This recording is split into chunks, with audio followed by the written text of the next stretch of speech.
Sat at the table, counting the sack of money they had just stolen from the drugstore. Henry, the leader, planned on sneaking some of the money from the rest of the group into his pocket while counting. He wanted to buy the new iPhone 6, but he didn't have the money, and he knew that his fair share would not be enough to cover the cost. He believed that since he had planned the entire operation, that he should get the largest share of money, even though they had planned to evenly split the money.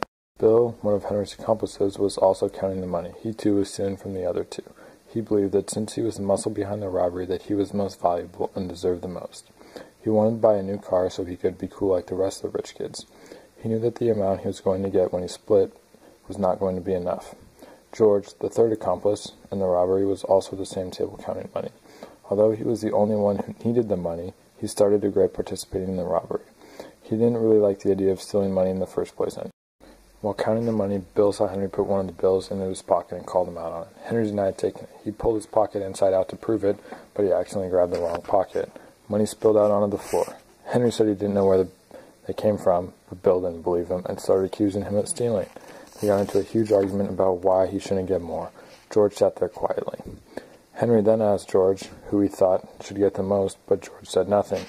They went back to arguing. As they got out of control, George decided it wasn't worth it and decided to leave his money behind and go home, even though he needed the money to pay rent. Henry and Bill began fighting over who got George's share of the money. Bill went to grab George's money. Henry got so enraged that he pulled out his gun he had used in the robbery and shot Bill. He wanted the iPhone so bad, and now he could get the phone and the case with the extra money. He took both Bill and George's money and fled the scene. In the end, greed and the ever-growing hunger for more got the best of these criminals. The second they had what they wanted, they craved more, turning on each other to get every last dollar they could. Their desire for more drove them as far as to kill their best friends to fulfill their hunger for a larger sum of money. Like the group of boys stranded on an island in Lord of the Flies, greed and the hunger for more got the best of the criminals like it did the boys on the island. They too killed each other while under the spell of the magic conch and its almighty power. This greed drove the bandits apart just as it did the boys on the island.